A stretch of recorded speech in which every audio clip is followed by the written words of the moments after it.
Bonjour à tous, bienvenue à la Pause Optimiste. Je suis très heureux de vous accueillir dans cette nouvelle formule de rencontre à distance grâce aux outils numériques qui se sont développés lors de la crise sanitaire, comme quoi il y a toujours des bonnes choses à retirer d'une crise. Nous sommes tous à des centaines de kilomètres les uns des autres et pourtant nous allons partager ce moment tous ensemble grâce à la magie d'Internet. Et dès maintenant, je vous propose de noter en commentaire la ville ou la région d'où vous nous suivez. Est-ce que vous êtes à Paris ou à Marseille, à Brest ou à Strasbourg, la Guadeloupe, la Réunion? Allez-y, tapez dans le chat où est-ce que vous êtes pour qu'on sache un petit peu d'où vous venez. Alors, j'ai un retour, je ne sais pas pourquoi, j'ai un retour son. Une petite seconde. Il faut que je coupe le son, je pense, de ma... Voilà. Alors, désolé, on continue. Alors, une pause optimiste, c'est un moment de détente et de découverte proposé par la Ligue des optimistes de France et un jeudi sur deux, en direct sur YouTube, Facebook et bientôt sur LinkedIn. Les délégués de la Ligue des optimistes de France, normalement, c'est vous qui êtes derrière l'écran aujourd'hui, vous êtes tous consultants, coachs, formateurs ou conférenciers dans les domaines de la psychologie positive, l'optimisme, le bien-être, la motivation, le management, l'équilibre de vie, vie privée, vie professionnelle, l'épanouissement, etc. Et vous êtes donc des professionnels et vous allez, à chaque pause optimiste, partager vos connaissances et échanger avec le public, nos sympathisants, à l'occasion de ces pauses optimistes. Le programme, vous le savez, sera affiché sur la lettre optimiste du lundi précédent et elles seront annoncées sur les pages Facebook et bientôt LinkedIn de la Ligue des optimistes quelques jours et quelques heures avant la diffusion de l'émission en direct. Et enfin, ces pauses optimistes seront ouvertes à tous, particuliers, commerciaux, managers, dirigeants, entrepreneurs, optimistes ou pessimistes, réalistes ou utopistes. Elles seront gratuites et sans nécessité de s'inscrire au préalable. Il vous suffira le jour dit et à l'heure dite de vous connecter un peu avant 12h30 sur l'un des 3 canaux de diffusion en direct de l'émission, la chaîne YouTube de la Ligue des optimistes, la page Facebook de la Ligue des optimistes et bientôt la page LinkedIn de la Ligue des optimistes. Et vous pourrez suivre ces pauses optimistes avec un ordi, une tablette ou un smartphone. Et vous pourrez aussi, bien évidemment, commenter ou poser des questions à l'intervenant du jour, puisque à l'issue de son intervention, chaque intervenant répondra aux questions qui seront posées sur les commentaires de Facebook, YouTube ou LinkedIn. Et enfin, dernier point, après leur diffusion en direct, les pauses optimistes resteront disponibles en replay sur la chaîne YouTube de la Ligue des optimistes de France pour pouvoir les regarder le soir, le week-end ou en vacances et pour pouvoir les partager avec sa famille, ses collaborateurs, son réseau. Voilà, nous espérons que vous apprécierez ces pauses optimistes, que vous serez nombreux, de plus en plus nombreux, à les suivre. Alors aujourd'hui, c'est un grand jour puisque nous allons accueillir pour cette pause optimiste exceptionnelle, nous avons le plaisir d'accueillir Carole Benamou. Alors Carole, est-ce que tu es là? Ah, génial. Bonjour Carole, comment vas-tu? Bonjour. Je vais très bien. Je vous présente Carole. Carole est une experte en communication relationnelle et orale depuis bien longtemps. Elle affiche sans complexe un profil multicasquette. Elle est consultante en événementiel, rédactrice stratégique, animatrice journalistique, coach d'intervenants, scénariste et réalisatrice de films d'entreprise, formatrice, comédienne, metteur en scène et auteur. Et pour mener à bien toutes ces activités, elle anime une équipe d'une vingtaine d'indépendants, expérimentés et fidèles. Et la grande nouvelle, c'est qu'elle va lancer prochainement en ligne un programme de capsules vidéo à destination des collaborateurs, des commerciaux, des managers, des membres de direction d'entreprise. Et ces capsules vidéo aborderont 5 grandes thématiques, 50 clés de com en vidéo avec 30 outils d'accélération prêts à être utilisés. Pour en savoir plus sur ce programme, vous trouverez l'info sur les réseaux sociaux de Carole lorsqu'elle annoncera le lancement. C'est encore en gestation. Et sa plateforme s'appellera « Dites oui à votre potentiel ». Et enfin, évidemment, la dernière casquette et la plus importante pour nous aujourd'hui de Carole, c'est celle qui nous intéresse le plus, puisque Carole est déléguée de la Ligue des optimistes de France pour la région Rhône-Alpes et elle est basée à Lyon. Voilà, Carole, nous sommes très heureux de partager avec toi cette nouvelle aventure qu'est la pause optimiste, parce que, évidemment, ça n'est pas la première fois qu'on innove ensemble. Est-ce que tu peux nous raconter un petit peu ton lien, ton histoire avec la Ligue des optimistes de France ? Oui, bien sûr, bien sûr. Et on peut profiter d'ailleurs de ce moment où je vais raconter cette petite histoire pour afficher les commentaires des gens. Voilà, ils viennent d'où pour qu'on puisse voir un peu d'où ils viennent. Donc, si Fred peut faire ça en régie, merci beaucoup.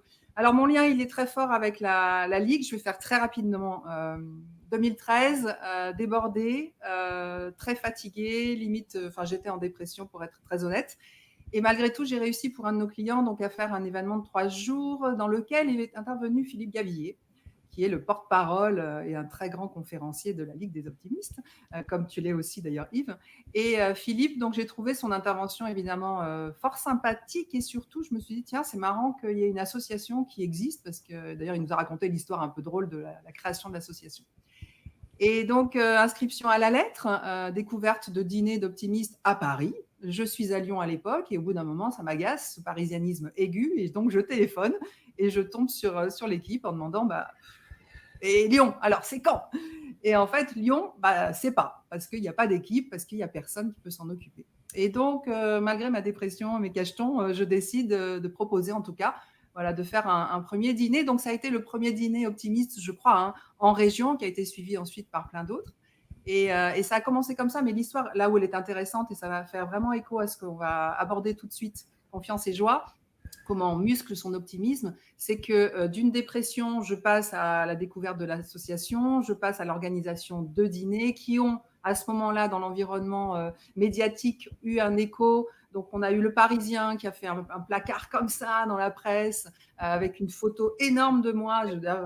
C'est vrai, je me souviens, j'ai toujours cette photo. Ouais. On a tout changé depuis 2013. Et puis, France 2 qui vient faire un reportage sur notre théâtre qui, évidemment, du coup, profite de cette notoriété. Des entreprises qui m'appellent en me disant vous êtes une spécialiste de l'optimisme, donc venez faire des ateliers chez nous pour nos managers. Et là, je rigole sous cap en me disant mais c'est incroyable, je suis dépressive et j'apparais comme étant quelqu'un d'optimiste. Mais finalement, c'est ça le truc. C'est-à-dire que l'optimisme, je pense que la Ligue défend, qui est un optimisme réaliste et volontaire, il est là justement pour tout le monde. Il y a des techniques, il y a des façons de faire, c'est un espèce de logiciel mental qu'il faut intégrer. Et à partir de ce moment-là, alors ceux qui sont nés optimistes de nature, tant mieux, super, mais vous n'êtes que 5% dans la population. Tous les autres, c'est du travail, mais du travail qui peut se faire dans le plaisir et dans le fun. C'est tout l'enjeu de ce qu'on va se dire aujourd'hui. Voilà.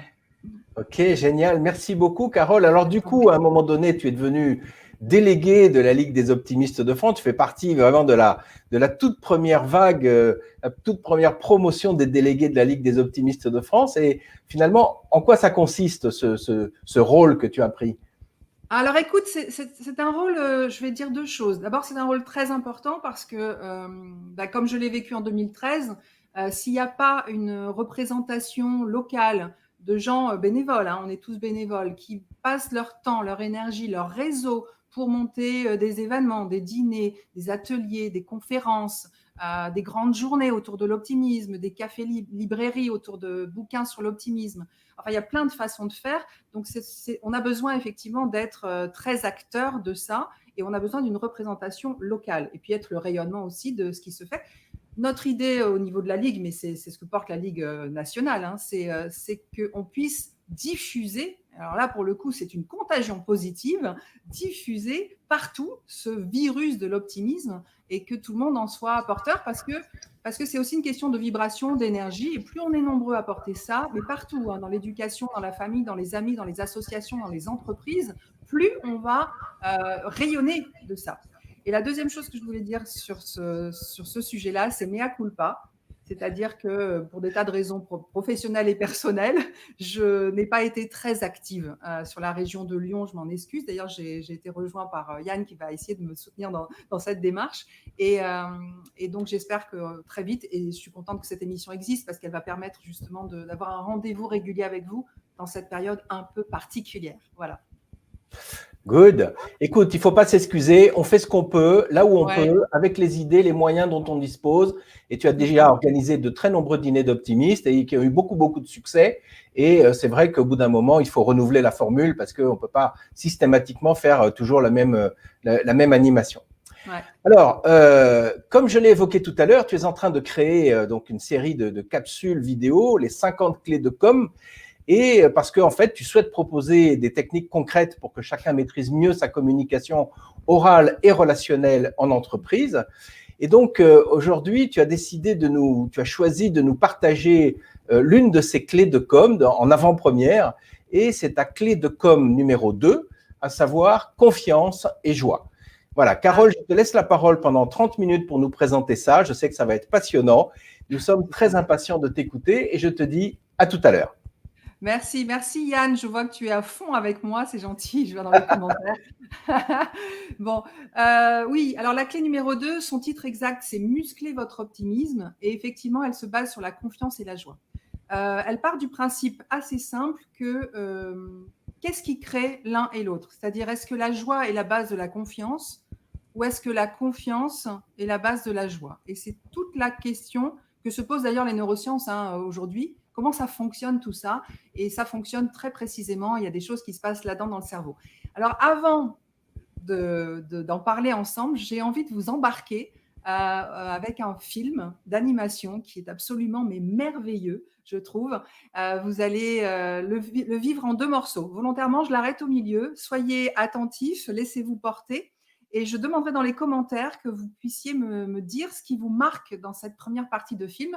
Donc Fred, c'est parti en régie jusqu'à 3 minutes. Très bon visionnage. Sur YouTube, peut-être faut-il D'accord. Écoute, redémarrer YouTube, je ne sais pas. Écoute, on va pas perdre de temps avec ça. J'espère que les gens de YouTube auront le réflexe d'aller sur Facebook. Et puis sinon, bah, c'est un test, donc ça, c'est très bien. Pour ceux qui sont sur Facebook, donc vous êtes bien avec nous. Garantissez-moi par le chat que vous nous entendez bien à nouveau et que vous avez notre image. Bon, certes moins intéressante que le film, mais malgré tout, si un d'entre vous peut me faire le commentaire, ce serait chouette. Pour Hello les amis, Facebook user, ça va? Vous nous entendez bien? C'est bon? On peut continuer ensemble? Yes? OK. OK, merci Pascal de me répondre. Très bien. Alors, je vais demander donc à Fred en régie s'il veut bien me donner la main sur la place, puisque je vais prendre la main pour présenter ma présentation. Donc, mets-moi en plein pot, s'il te plaît, quand tu pourras. Donc, l'histoire du film, elle est très simple. Je vous la résume en 2 minutes. C'est un homme qui... maintenant c'est Yves qui est à l'image. Non, c'est moi. Excusez-moi. Bon, je suis passée de l'autre côté, c'est génial. On va y arriver. Voilà, super, merci à toi. Donc, c'est un homme qui, en fait, est dirigé la plupart du temps, comme vous l'avez vu, par son mental. C'est-à-dire que le cerveau analyse quand le cœur a envie de manger un burger, le risque de grossir et à la fin de mourir de diabète ou d'obésité. Quand il voit une jeune femme qui vend des lunettes, le cœur a envie d'y aller pour le contact. Et non, j'ai pas besoin du PowerPoint tout de suite, s'il te plaît, merci. Et en fait, il va avoir peur de sa réaction à elle, qu'elle se moque de lui, etc. Et que par sa honte, il finisse par mourir, etc., etc. Quand il se met à danser dans sa baignoire parce qu'il y a un savon et qu'il y a la musique, le cerveau anticipe le risque de chute et donc de mort, etc. Voilà. Tout ça pour dire quoi? Pour dire que quand vous laissez uniquement le mental prendre la main sur votre vie, eh bien, c'est ce qui se passe. C'est-à-dire, le mental, il est là pour ça. Et notamment, une petite partie qui est juste derrière, là, qui s'appelle le cerveau reptilien, et qui, lui, va avoir une fonction très simple, c'est d'identifier tous les risques pour ne pas mourir. Alors, c'était valable quand on était dans le paléolithique, parce qu'effectivement, il valait mieux courir vite quand on croisait un dinosaure, et qu'il valait mieux arriver à se battre. Donc, c'était soit je fuis, soit je me bats. Et au moment où le dinosaure, il me niaque, eh ben, j'annihile nerveusement toutes mes terminaisons de façon à ne pas souffrir au moment où il va me croquer. Donc, ça avait ces 3 fonctions-là qui sont des réflexes. Donc, ils existent toujours, mais je crois que, en tout cas, moi, dans ma vie, je n'ai pas croisé de dinosaure là depuis quelques temps. Donc, c'est plus tout à fait approprié. Et ça prend la main sur le cœur, mais au sens large, c'est-à-dire l'énergie, le corps, les tripes aussi. Donc, quand on veut, en l'occurrence, avoir une vie optimiste et une vie heureuse et être dans la joie, il faut arriver à le calmer, ce mental, et il faut arriver surtout à le driver. Et finalement, ce que dit ce film très joliment, c'est qu'à la fin, à un moment, il est dans une entreprise et il fait toujours le même geste répétitif. Il rentre des notes comptables, j'imagine, dans un ordinateur, et ils sont des milliers à faire ça. Et le mental finit par se rendre compte, parce que tout à l'intérieur n'a plus de vie, n'a plus d'envie, n'a plus de désir, donc il connecte au bout d'un moment. Et il se rend compte qu'il va passer sa vie à faire ça et qu'au final, il va aller tout seul dans la tombe, mais qu'il ne se sera rien passé de beau dans sa vie. Et il décide de lâcher prise. Et à ce moment-là, qu'est-ce qui se passe? Eh bien, ce type se lève d'un coup. Au lieu de manger son petit 4 heures, son petit sac qu'il avait emporté, ben, il va se taper son burger et il discute avec les gens qui sont à la terrasse. Donc, il fait des rencontres. Il va s'acheter ses fameuses lunettes et la nana le trouve super chouette. Il suit le surfeur qui va vers l'eau et il décide, on a presque l'impression que c'est la première fois, de se baigner. Et il s'éclate dans l'eau, et au moment où il y a une grande vague qui arrive, qui, elle, est un vrai risque, le cerveau et le cœur se mettent en harmonie et il plonge dans la vague et il en ressort évidemment plein d'enthousiasme. Donc, quand on lâche prise là-haut, eh bien, au niveau du cœur, là, je vais me lever un peu, au niveau du cœur, ça fait vraiment du bien. Et même plus que ça, c'est que je pense que la joie est la base de la confiance et de l'action. Et alors, je vous en parle en ancienne dépressive que je suis, hein, donc je l'ai expérimenté. À partir du moment où, dans notre société aujourd'hui, on a l'impression qu'il faut réussir certaines choses pour être heureux, d'accord? Si j'arrive à avoir ce tel boulot, je vais être heureux. Si j'arrive à gagner tant d'argent, je vais être heureux. Si j'arrive à partir en vacances à tel endroit, je vais être heureux. Et c'est-à-dire qu'on met toujours le bonheur après l'action, après le succès. Mais au niveau scientifique, c'est totalement invalide dans le cerveau. Et ça, c'est Sean Acor. C'est un grand, grand chercheur et un homme d'entreprise aussi qui accompagne les entreprises pour remettre du bonheur dans leur organisation de travail. Et en fait, on me dit que ça refonctionne sur YouTube. Super, merci, je vous ai tous avec moi. Et donc, Sean Acor, il nous dit quoi? Il nous dit que la recette du bonheur telle qu'on la vit, nous, en ce moment, c'est-à-dire je fais quelque chose et quand je l'aurai fait, je serai heureux, bien, en fait, ça ne fonctionne pas comme ça, parce que le cerveau ne fonctionne pas comme ça. Si vous faites ça, eh bien, le cerveau, lui, dès qu'il a atteint un objectif, il s'en fixe un autre. Logique, il avance. C'est un être, on est des êtres de développement et des êtres de progression. D'accord? Donc, à partir du moment où vous posez le bonheur après le succès, eh bien, vous ne serez quasiment jamais heureux, ou très peu, puisqu'à chaque fois, il y aura un autre objectif à atteindre et donc un autre chemin à faire pour atteindre un succès, enfin un bonheur qui serait derrière le succès. Lui, il dit une chose intéressante, il dit on va inverser totalement la recette du bonheur. Et donc, on va dire, il faut de la joie, il faut de l'optimisme, il faut du bonheur pour agir et pour réussir. Vous voyez, c'est le schéma, mais totalement inverse. Et ça révolutionne la manière dont on travaille avec son cerveau et la manière dont on vit notre vie au quotidien. À partir du moment où on a compris ça, on se dit quoi? On se dit, bon, ok, il faut que j'augmente mon niveau de joie, il appelle ça le niveau de positivité dans le cerveau, pour pouvoir me mettre en action avec confiance, avec joie surtout, et atteindre mes objectifs et atteindre mes succès. Mais la joie est déjà là, c'est le moteur du succès, ça n'est pas la résultante.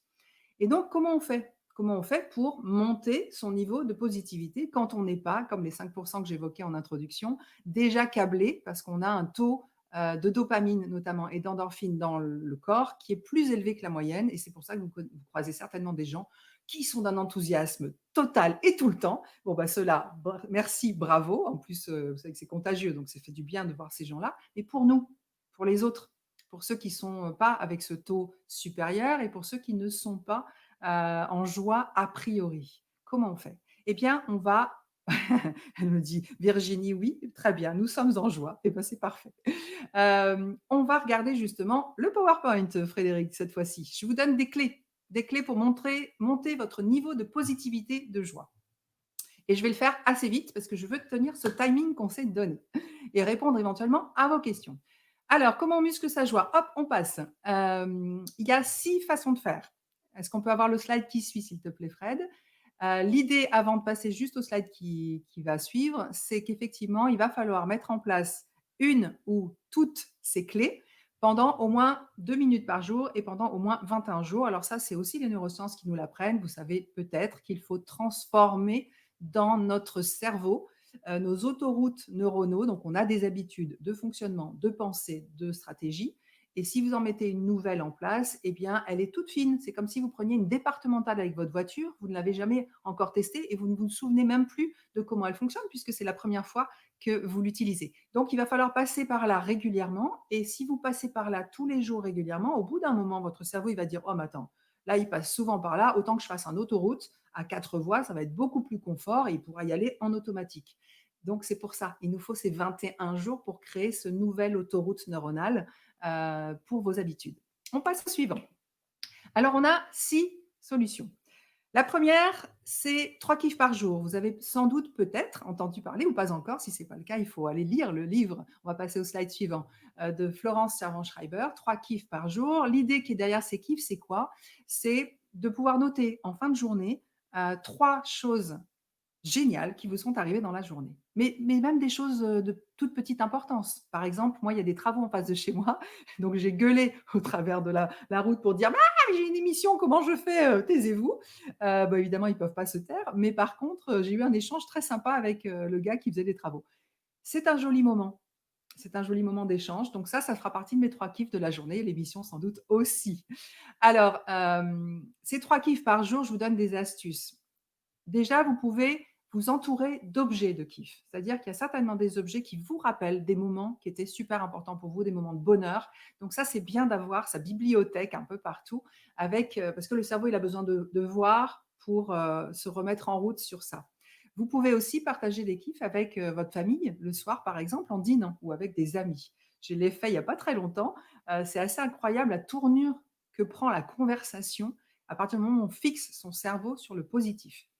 Et pourquoi pas créer une fête annuelle, par exemple, du kiff avec votre famille de cœur, peut-être la famille des optimistes.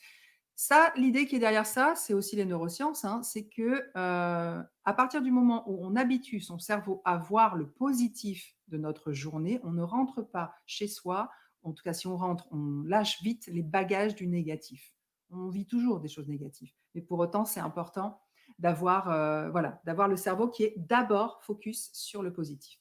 Deuxième clé, l'écriture d'un journal. Alors, il ne s'agit pas d'écrire un roman. Il s'agit juste peut-être parfois de prendre une chose qui vous est arrivée dans la journée, une chose très importante, et de l'écrire. Alors, pas juste écrire j'ai discuté avec le voisin, mais écrire les modalités sensorielles, d'accord? C'est-à-dire ce que vous avez vu, ce que lui a vu, ce que vous avez entendu, ce qu'il a entendu, ce que vous avez ressenti. Et pourquoi on fait ça? Parce que, encore une fois, le cerveau, lui, il fonctionne en modalité sensorielle. Il fonctionne absolument pas avec un plan A, petit 1, petit 2, petit 3, 2, petit 1, petit 2, petit 3. Mais pas du tout. L'école nous a totalement déstructuré le cerveau. Non, le cerveau, il fonctionne en pensée irradiante et il fonctionne sur la base des modalités sensorielles. Toutes les cases de notre cerveau s'allument quand vous travaillez avec toutes les modalités sensorielles et c'est cet échange, cette ébullition qui monte votre niveau de positivité. Ok. Alors sur le journal, qu'est-ce que vous pouvez faire? Vous pouvez aussi écrire votre liste de 100 envies, hein, la liste de mes envies, d'autres bouquins intéressants à lire aussi.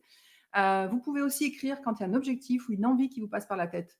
Vous la notez comme ça, elle n'est pas oubliée, elle n'est pas aux oubliettes et vous pourrez y revenir. Et puis, vous le relisez régulièrement. Il n'y a rien de mieux que de se replonger dans les sensations positives qu'on a pu avoir.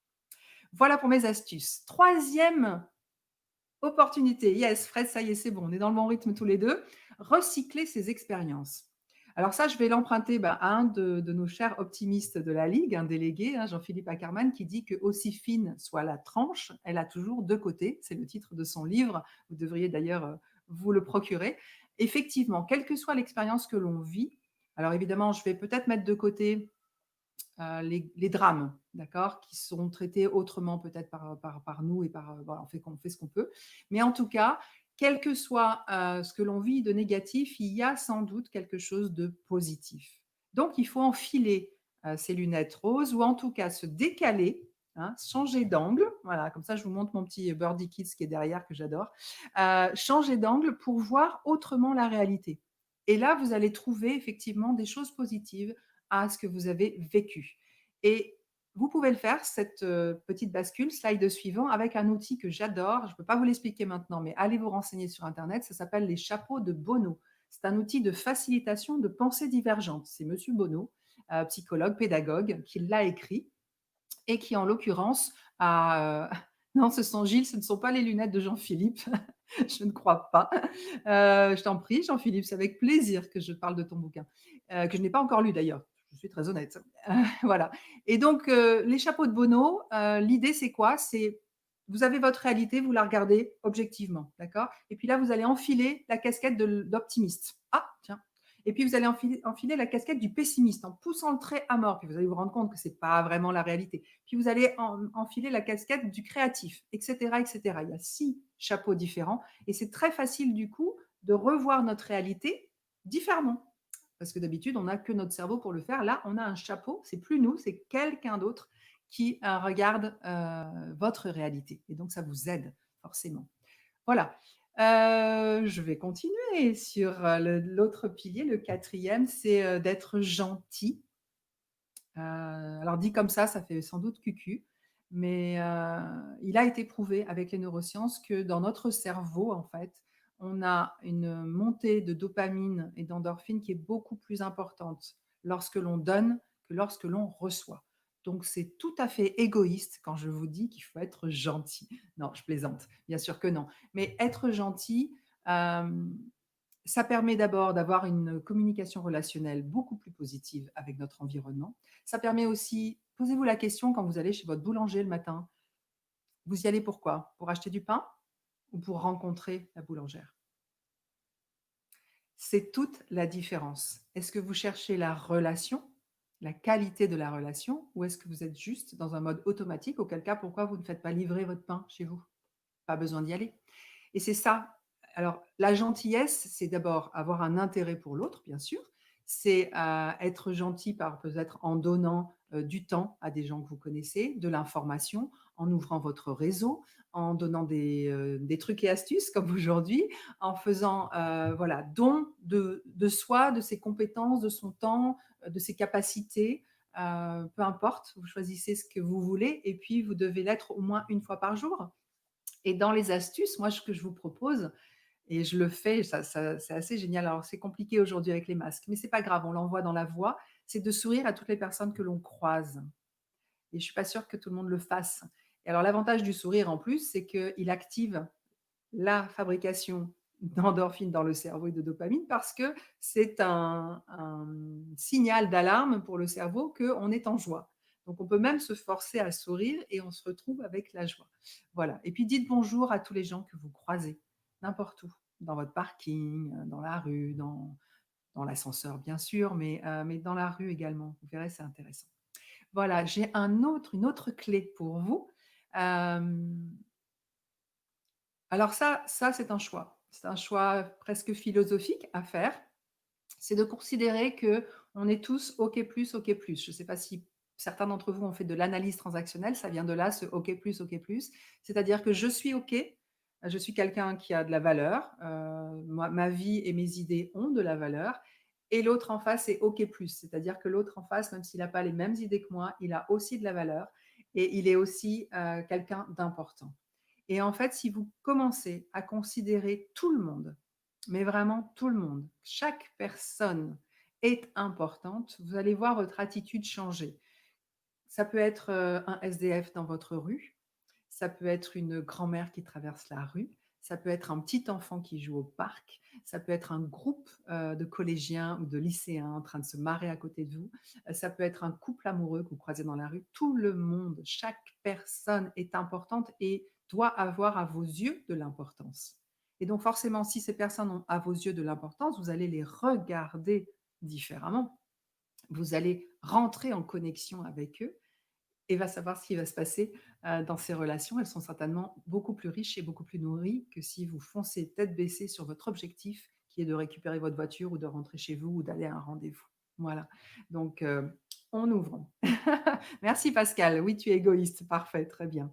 Donc, si vous n'êtes pas disponible dans votre entreprise, dans votre famille, dans votre groupe d'amis et qu'on vous sollicite, ne forcez pas, ne vous forcez pas. Soyez dans la relation. Si cette personne est importante, ne faites pas semblant d'écouter alors que vous n'écoutez pas. Ne balayez pas ce rendez-vous, cet échange trop rapidement. Ne faites pas des interventions dans les couloirs. Ah tiens, au fait, tu sais, je t'ai pas dit, etc.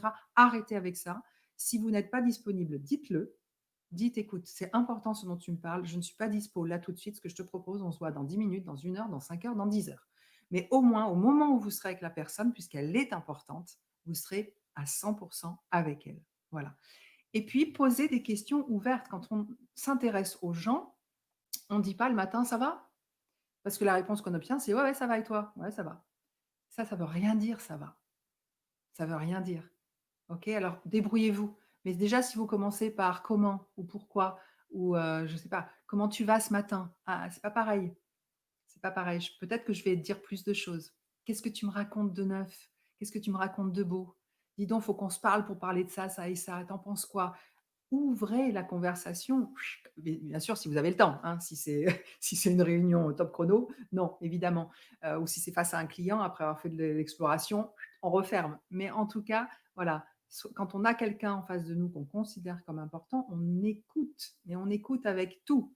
Avec les yeux, et notamment les signes d'incongruence ou les hésitations, avec le cœur, bien sûr, avec les oreilles, bon, certes, c'est mieux, mais avec le cœur aussi. On se fait confiance sur notre intuition par rapport à cette relation et à la demande de la personne ou à ce qu'on veut lui apporter.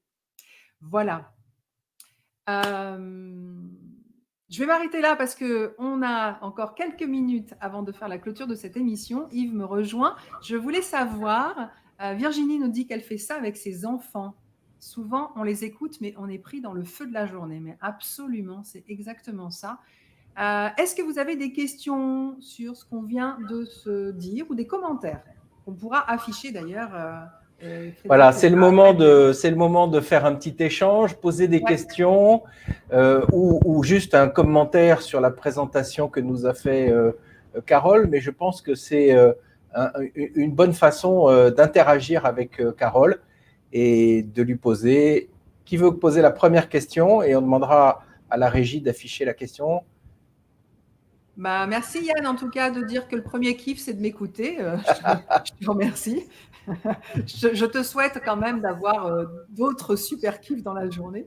Mais c'est très gentil en tout cas ce retour-là. Merci à toi. Alors, moi j'ai une question, Carole, peut-être pour Oui. commencer. Est-ce que tu as une date à laquelle tu vas lancer tes 50 clés de com? Alors écoute, comment dire? Cette période est assez particulière et c'est vrai Ouais. que j'avais l'objectif de les lancer au 15 novembre, pour tout te dire. Et donc, je me suis mise en tête de faire une fois par semaine un petit teaser sur où j'en suis sur les réseaux sociaux. Et le simple fait d'avoir fait ces teasers a déclenché énormément de demandes, de conférences, d'ateliers interactifs, d'interventions comme celle d'aujourd'hui, que je suis à la fois débordée et ravie de faire ça. Et donc, j'ai pris un peu de retard. Voilà. Donc, je D'accord. pense que ce sera début décembre, enfin, on va dire, allez, mi-décembre. Je me fixe l'objectif de m'offrir ça pour Noël. Voilà. D'accord. Donc, je pense que le Et- premier live, puisque je vais faire des lives et des webinaires, sera sans doute début janvier. Ok. Il Merci. y a une Quel est question de mon kiff à Virginie. moi Pascal, tu me poses la question. Mon kiff du jour. Écoute, ce matin, j'ai enfilé cette robe. Ça faisait longtemps que je ne l'avais pas enfilée. Et j'ai mon ventre qui a dégonflé. Et ça a été super agréable de me voir dans la glace parce que je me bats contre mon ventre. Donc voilà, c'était mon premier kiff. Est-ce que je peux donner plus de détails sur les chapeaux de Bono? Très honnêtement, on n'a pas le temps, Virginie. Mais par contre, tu trouveras des choses très, très circonstanciées, ne serait-ce que sur sur les moteurs de recherche, tout simplement. Tu vas avoir des images avec les 6 chapeaux de Bono et qui te permettent d'animer notamment des facilitations de pensée divergente dans des ateliers créatifs. N'hésitez pas à aller voir. Voilà. Merci Gilles pour... Ah bah, Hélène, merci. Merci pour... écoute, tant mieux si mon sourire est communicatif. Il faut savoir quand même que pendant 40 ans, j'ai souri la bouche fermée parce que j'avais un petit complexe avec mes dents, ce qui était ridicule, mais voilà. Et ça, c'est aussi le théâtre. Hein, ça fait 15 ans que je joue maintenant. Et au théâtre, on ne peut pas se permettre. Il faut qu'on puisse, quand on a besoin, faire un sourire éclatant. Donc voilà, donc j'ai fini par ouvrir la bouche. Finalement, c'est pas mal. Merci Corinne pour ton commentaire. Super intervention, pratico-pratique. On se revoit bientôt, Yann, mais j'espère bien. J'espère bien. Ok, ton kiff, ça va être de mettre en application. Ça marche. Ok, merci Gilles aussi pour ton commentaire. Informer pour les lives de la Ligue, tu veux dire, Sandrine? Bien sûr, ça va être tous les jeudis, hein, donc c'est les jeudis, Alors, ça le sera un jeudi sur deux. ouais. Donc c'est quoi? C'est le premier jeudi et 3e jeudi, Yves? Très compliqué parce que le mois de décembre, il y a un jeudi 31 décembre, donc Ouais. probablement qu'on ne fera pas de pause optimiste le jeudi 31 décembre, mais je vais mettre la lettre optimiste de lundi sera entièrement consacrée à ce programme et il y aura voilà, il y aura le nom des délégués qui ont été sélectionnés pour présenter les pauses optimistes et il y aura également des liens qui vont s'afficher tous les lundis. On aura un lien. Écoute, Carole, je vais te remercier vraiment pour cette très, très belle intervention. On sait maintenant qu'il ne faut pas diffuser des films qui sont sous copyright parce que voilà, YouTube les caviarde instantanément. Ouais. Et donc, il faut qu'on trouve un autre moyen, soit de passer des films ou des musiques qui sont libres de droit, soit un PowerPoint sans musique et sans son. Voilà, merci Carole, je te laisse retourner à tes occupations. Je te souhaite une excellente fin de journée et un beau week-end.